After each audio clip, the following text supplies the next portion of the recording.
Good morning, guys.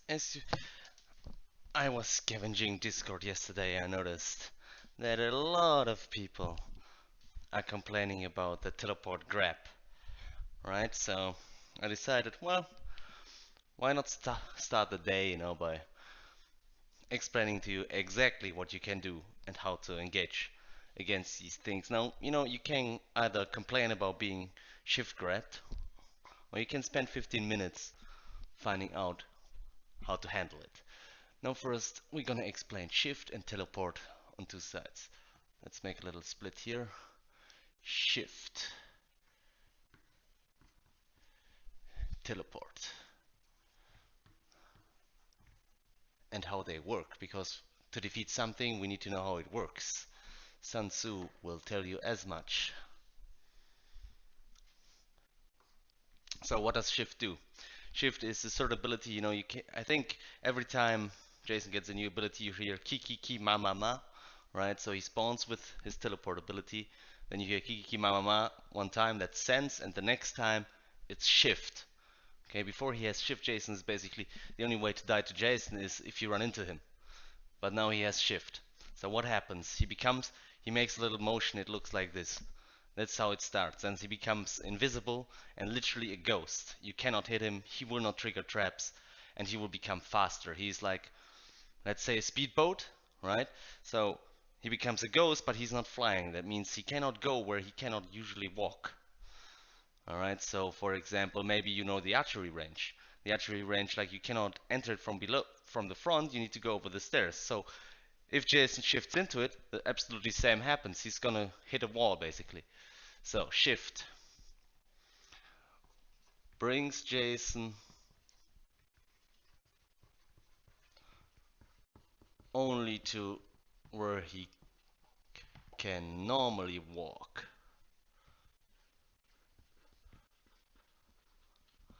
Normally walk. Does not trigger traps. Does not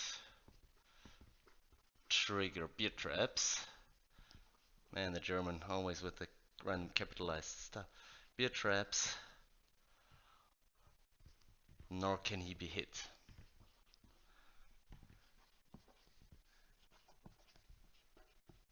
Now, so basically it's a glorified movement bonus, okay, where he becomes invisible. However, you still see him on the radar, still see him on radar,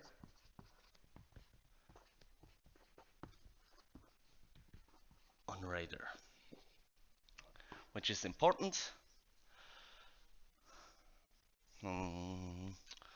Okay, that also means, for example, let's say he cannot shift through you. You body block him. Cannot shift through.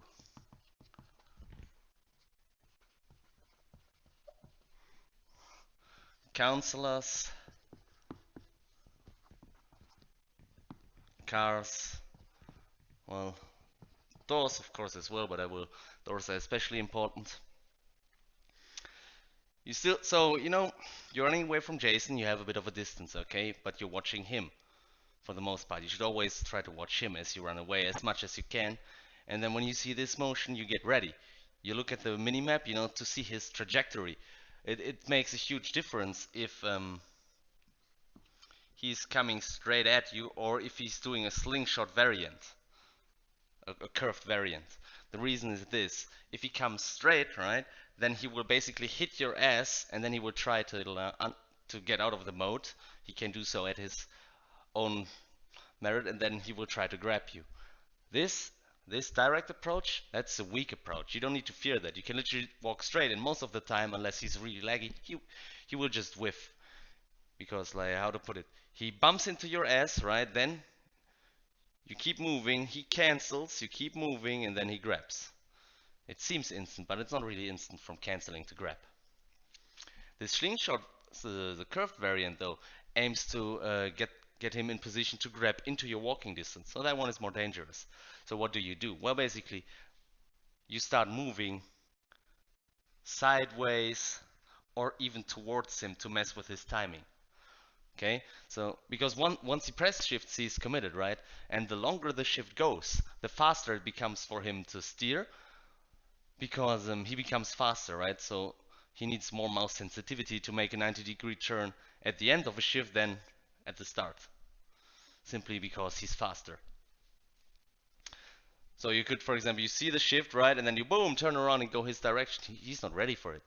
And then he would need, to make some turning and stuff, and then you're already into the next motion, moving like that, and then he will just basically whiff.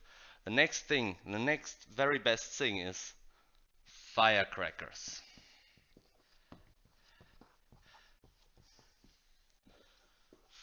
And I'm gonna underline this. It's because how good they are.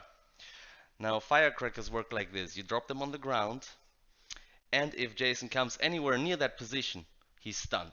So what happens? How is he gonna kill you with a shift when the moment he comes out of shift, he's not a ghost anymore, he will be stunned. No grab. You can also even delay it a bit, so that he gets stunned while he has grabbed you. Then you get the stamina regeneration bonus for basically getting off his grasp. The next thing is, well, go indoors. It's a lot harder to maneuver indoors. Yeah, like you always want to try to get straight lines, run behind fences, right? If you have a situation where you like here, there's a fence, and he's starting his shift here, right? Then he has to do this motion, since he cannot go through it, right? Keeping that in mind, you check your radar. Is he coming from here or from here? And then you do this or this, and then swap this in the last moments to something like this, right? A little. Since the enemy is so good, let's call it the Z shake. Okay, let's call it the Z shake, and that's already it. You know, Outdoors the shift is a lot more dangerous because he can maneuver easier than indoors. Indoors, a simple couch will already make it terrible for him to do anything. Couch or whatever, really. Come on. How do I actually use this little? Ah, I can keep turning it. Okay. Now, another usual complaint about teleport is where Jason can move long distances, alright? He can click anywhere on the map and he appears. Or so it appears. It's of course not truly like that. If you have ever played Jason yourself, you will notice. So whenever you see something like, oh, a good Jason knows all the spawn points, he's just gonna teleport to you and kill you, that's bullshit. It's just utter bullshit. And the reason is, this is how the teleport actually works. We're gonna make a little, yeah, that's good. We're gonna make a little marker here, and we call this P for the phone box, okay? Now what happens is, if you click with your mouse on this phone box, if you would truly land where your mouse cursor is pointed at, you would land on the phone box. Now, if you've played Jason, this never happens. You always spawn a distance away from the phone box. And this is true for any other point as well. It's just not the phone box, because this is how teleport works. The map is probably in segmented into teleport grids. I have to do it like this. Oh shit, that is not.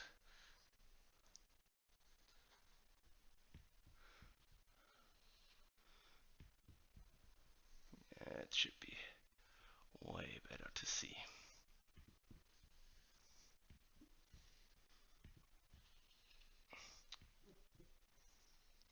That means if Jason player clicks anywhere in this square or rectangle, he will land on this position without fail.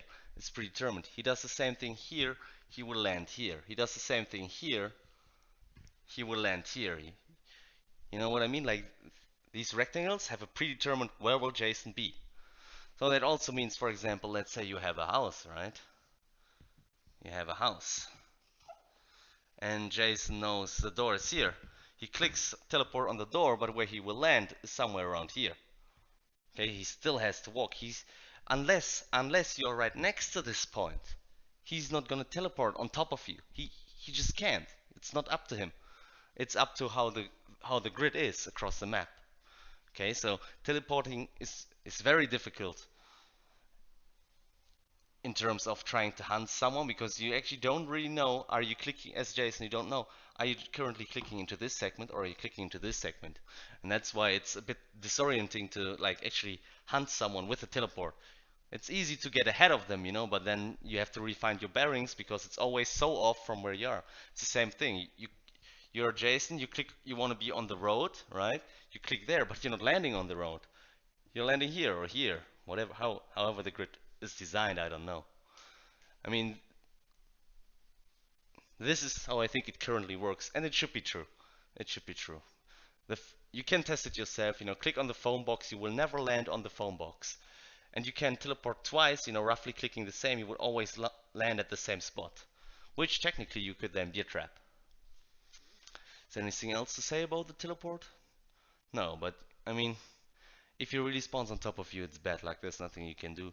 But he cannot teleport into houses, right? That would be a first step. So what you should always do anyway is, you spawn, you just sprint into a house. You have nothing to fear, even if he sees you.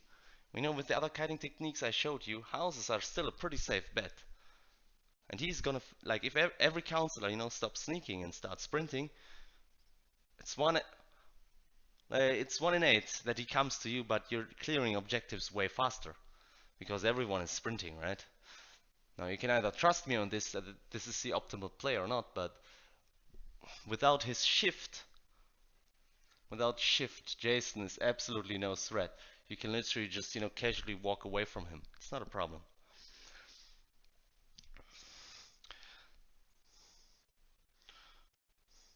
Okay, maybe I will add something else. I will do like a little outlet on what else is about shift grab or grab in total. It is a lot less dangerous if you are with two people. In reality, if two people have a weapon, Jason cannot kill you with a grab. He just cannot if you're next to each other.